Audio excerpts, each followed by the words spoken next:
ఇప్పుడు మన ఇళ్లలో పుట్టిన పిల్లలు ఎంత స్వచ్ఛంగా ఉంటారో ప్రతి ఇంట్లో పిల్లవాడు అంతే పుట్టినప్పుడు. మరి ఆ స్వచ్ఛంగా పుట్టిన పిల్లవాడు ఎందుకు ఇట్లా మార్పు చెంది ఇట్లా నా ముందు వచ్చి నిలబడ్డాడు అని నాకు చాలా బాధగా ఉండేది.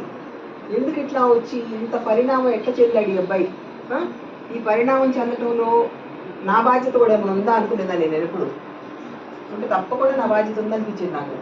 ఎందుకంటే మనం చూస్తున్నాము ఇప్పుడు ఆ బాధ్యతను గుర్తెరిగి అరుణ్ గారు లాంటి వాళ్ళు మరి ఇట్లాంటి సంస్థలు స్థాపించి పిల్లలందరినీ కూడా ఒక చదువు వైపు ప్రోత్సహించడానికి ఎందుకు చేస్తున్నారంటే ఒక మంచి సమాజం కావాలి.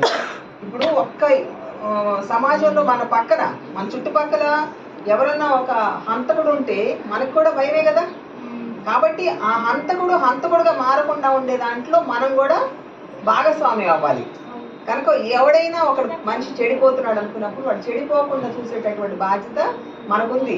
ఎందుకుందా బాధ్యత? ఎవరి కోసమో కాదు, మన కోసమే మనకుంది. మనం హాయిగా బ్రతకాలి, ఈ సొసైటీలో మనం ప్రశాంతంగా ఉండాలి, ఏ భయం లేకుండా బ్రతకాలి అంటే సమాజాన్ని స్వచ్ఛంగా ఉంచుకునేటటువంటి అవసరం మనకుంది. ఈ చదువు అనేది ఏంటంటే ఇట్లాంటి సంస్కారాన్ని నేర్పిస్తుంది అనేది మనకు తెలుసు. చదువుకున్నందువల్లే కదా మరి ఇవన్నీ తెలిసి ఇప్పుడు పిల్లలు ఇన్ని పద్యాలు చెప్పారు. ఈ పద్యాలన్నీ ఎక్కడి నుంచి వచ్చినాయి? ఎంతో అనుభవం నుంచి వచ్చినటువంటి పద్యాలు అవి. వేమన పద్యాలు కానీ సుమతి శతకం కానివ్వండి. మరి అంత అనుభవంలో నుంచి ఎక్కడి నుంచి వచ్చిందంటే అనుభవం అంటే ఏంటి? అది కూడా ఒక రకమైన చదివే. సమాజం నుంచి మనం తెచ్చుకునే చదువు. పుస్తకాలు ఒకటే చదవటమే చదువు కాదు. ప్రతి జ్ఞానం మనం పొందే ప్రతి జ్ఞానం చదువు కింద లెక్క వస్తుంది. కనుక ఆ జ్ఞానాన్ని పొందాలి అంటే స్కూల్స్కి వెళ్తే ఇంకొంచెం పద్ధతిగా ఆ జ్ఞానాన్ని పెంపొందించుకునేటటువంటి అవకాశం ఉంటుంది పిల్లలకి. ఆ జ్ఞానం పెంపొందినప్పుడు ఇది మంచి ఇది చెడు అని తెలుస్తుంది. మరి తప్పు చేయకూడదు, ఈ తప్పు చేస్తే నాకేమవుతుంది, ఈ తప్పు చేసినందువల్ల మా తల్లిదండ్రులు ఏమవుతారు, నా పరిస్థితి ఏంటి, నా భవిష్యత్తు ఏంటి అనే ఆలోచన పెంపొందించాలంటే చదువు ఉండాలి.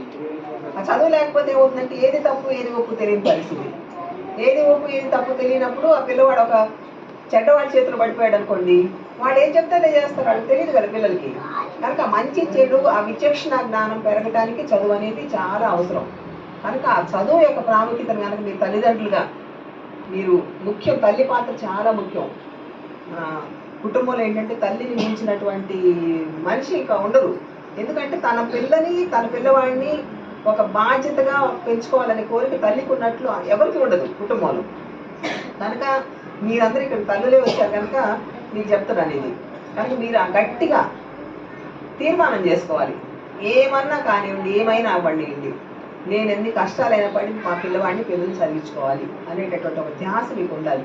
నేను చూస్తున్న మా ఇళ్ళలో కూడా కొంతమంది పనిచేస్తుంటారు పాపం. వాళ్ళ పిల్లల్ని చదివించుకోవాలని ఎంత తాపత్రయపడుతుంటారు, ఎన్ని కష్టాలు కోర్చుకుని వాళ్ళు. మా పని అమ్మాయి ఒకసారి పిల్లల్ని